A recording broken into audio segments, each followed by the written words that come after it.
നീ എന്താ കാണണോന്ന് പറഞ്ഞത്? ഞാനോ? ഞാൻ പറഞ്ഞല്ലേ? എണീറ്റ് ഓടിയാലോ ദൈവമേ. അത് പിന്നെ എന്താടോ ഒരുമാതിരി ഇരിക്കുന്ന? എന്തെങ്കിലും പ്രശ്നമുണ്ടോ? എനിക്ക്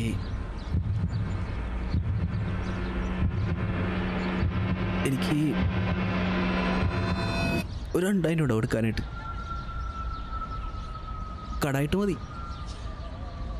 ഇത് ചോദിക്കാനാണോ നീ എൻ്റെ ഇവിടെ വരെ വിളിച്ചു വരുത്തി? ഇത് എനിക്ക് ഫോണിൽ പറഞ്ഞാൽ പോരെ? അത് പിന്നെ ക്യാഷിൻ്റെ വരല്ലേ സെമി, അതുകൊണ്ടാണ് ഡയറക്റ്റ് വരാൻ പറഞ്ഞു.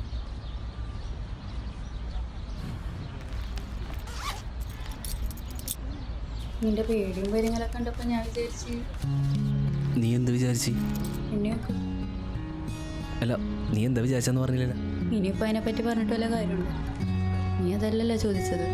അല്ല, ഇത് കൊണ്ടാണെങ്കിലേ മനസ്സിനൊരു സമാധാനമുണ്ട്. ഉള്ള സമാധാനം വെച്ച് അഡ്ജസ്റ്റ് ചെയ്താൽ മതി. സെമി, എന്താ കാര്യം പറ.